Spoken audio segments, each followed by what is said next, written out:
about exactly how I was going to approach this particular topic, because there are so many examples. There are so many ways I could go. I could talk about how the whole issue of racism has been co-opted by groups. So if you talk about race, if you say this is racial discrimination, suddenly you're the racist. But I decided to go a little different way today, and that's why I've entitled my presentation Racial Prejudice, America's Blind Spot. Because I think that we still as a nation refuse to grapple with this issue of race, confront it, and finally put that baby to bed. We haven't done that yet. We have a ways to go. And that's what I want to focus on today.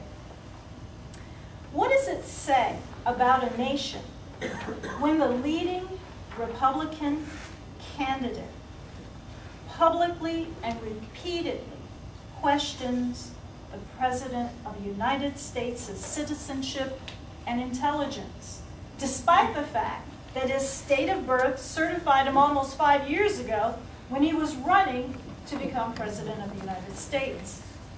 What does it say when a man who was the first African American elected for Harvard Law Review, which requires that you be at the top of your class?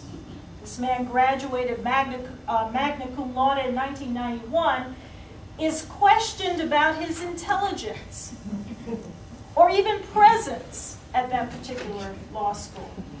How can we explain the ongoing attacks that use stereotypic and negative images, signs, posters that portray one of our most articulate, intelligent, and savvy presidents this nation has ever seen as a savage animal, a beast?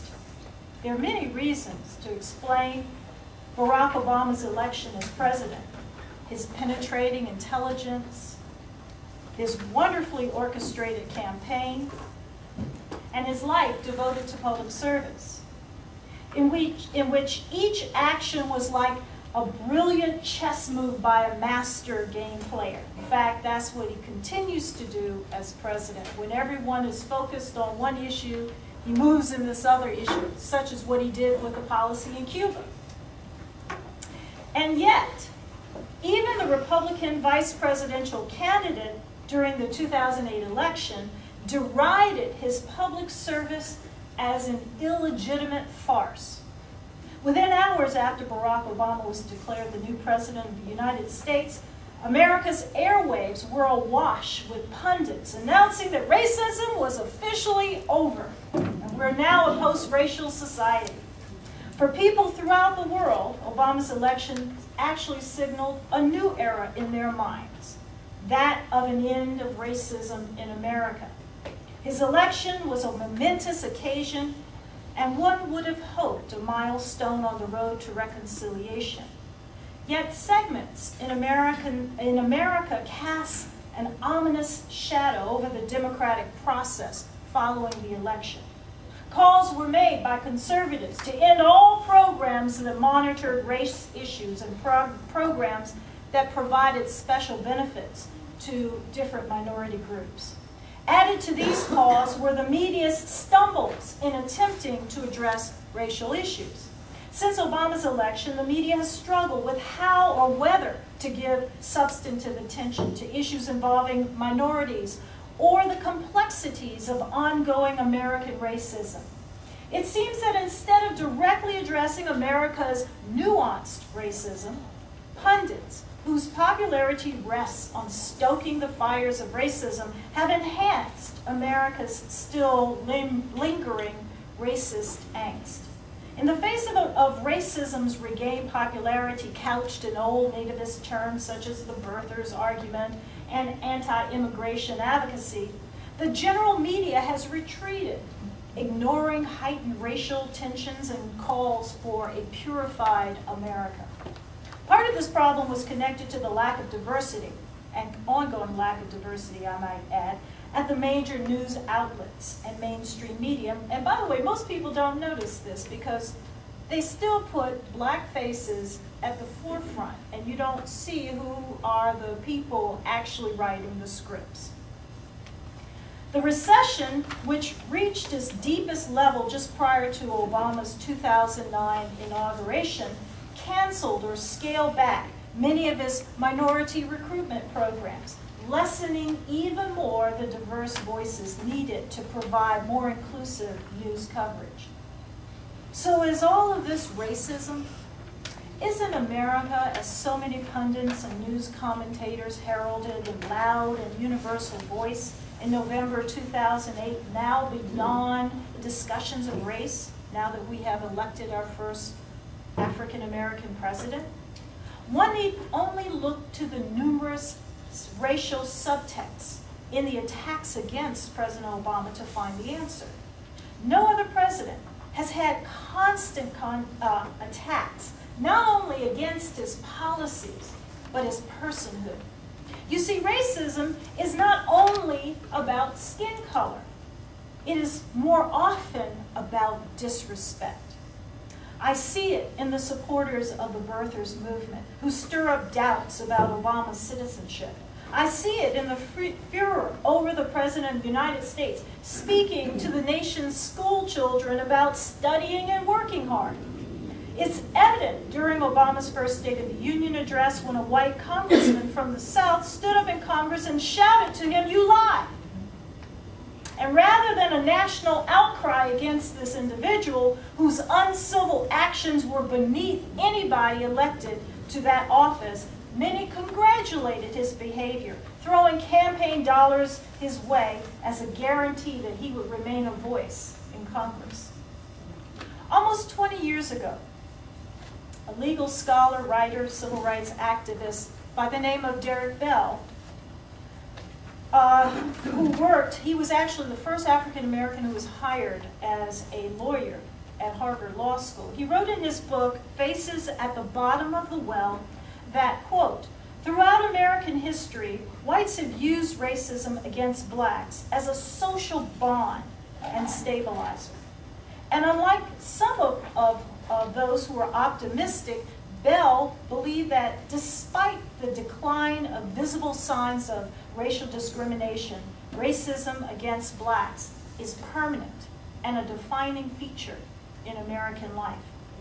Of course, who could have foreseen the election of America's first African-American president in 1992? And yet, since that election, the country has seen a 244% increase in the number of patriot groups, militias, and other organizations that see the federal government as their enemy. At the same time, there's also been an increase in the number of anti-immigration groups and state legislation throughout America, and I cite, of course, Arizona. I wonder what will happen eventually in that particular state. After the initial high of Obama's election, there is now a changed atmosphere in American society. Violence is an inescapable companion to racism, and violence or violent outbursts, racially motivated, are certainly on the increase in the U.S. In fact, threats against President Obama have increased by 400% since President Bush left office, the highest numbers on record. What makes this situation particularly worrisome is that they come not only from fringe elements in society, thinly disguised, they also originate from certain political leaders who seem intent on creating an atmosphere of violence and disrespect around the president and the presidency. How else can one interpret the statement by now the Speaker of the House, John Boehner? He made this statement following the 2010 congressional midterm elections. He said, "There is a political rebellion going on in America, and what we saw last night was just a glimpse of it." One doesn't need to be a psychologist or linguist to understand that some of these statements stoke the fires of rebellion and are all the more dangerous when coming from a leader holding one of the most powerful offices in Washington. As if it wasn't enough, Boehner added, "Clearly, it's been a difficult year. For us, it's been like standing in front of a machine gun, liberal ideas every single week, one after the other. I think it really has the American people concerned. They are scared to death, actually. Not to be upstaged, former Republican Party vice presidential candidate Sarah Palin told her Tea Party supporters at a Nevada convention the famous phrase, "Don't retreat, reload." These dangerous words, rebellion, machine gun, scared to death, reloading, this adds to an atmosphere of fear and hostility. Although there are a lot of causes, political, social, economic, no doubt the language has its roots, has its foundations in racism in America. Cesar Shalala, he's the global health consultant and contributing editor to The Globalist, which is an online magazine, observed that there was an 80% rise in the numbers of American hate groups from 2008 to 2009. One of the former UN nations specialists on all kinds of forms of racism throughout the world said that racial discrimination, xenophobia, and related intolerance existed in American society now, that it has a profound impact on the nation's structure. Although many will agree that the U.S. has made decisive progress. In fact, whenever I come and I speak about the history of the nation, or as in the case of getting the Federal Commission's permission to host, to be one of the conferences during the 2007 program, and we looked at it and entitled it Voices from Within the Veil, where we were looking at what democracy has meant for African Americans. And I presented a PowerPoint that showed the history of how democracy has treated or has involved African Americans, and the group looked at the PowerPoint and said, wow, powerful, depressing, but powerful. And then one of them added that famous line, I always hear it, but wouldn't you agree things have changed? After all, now this is when he crossed the line, you wouldn't have even have been in the room 20 years ago. And I looked around and I was the only African American in the room. And I started getting very angry. And you know, you never say anything when you're angry. Because whenever you're angry and you say something, you lose the argument. You have to be tactical, you have to be calm, and you have to be measured when you respond to stupidity and racism. Because racism, at its root, at its foundation, is emotional. It's tied in with that person's ego, lack of self-esteem, and insecurity. And you cannot then attack in like manner. And so I thought about it, and it was as if the oxygen had been sucked out of the room. They were expecting a firestorm from me.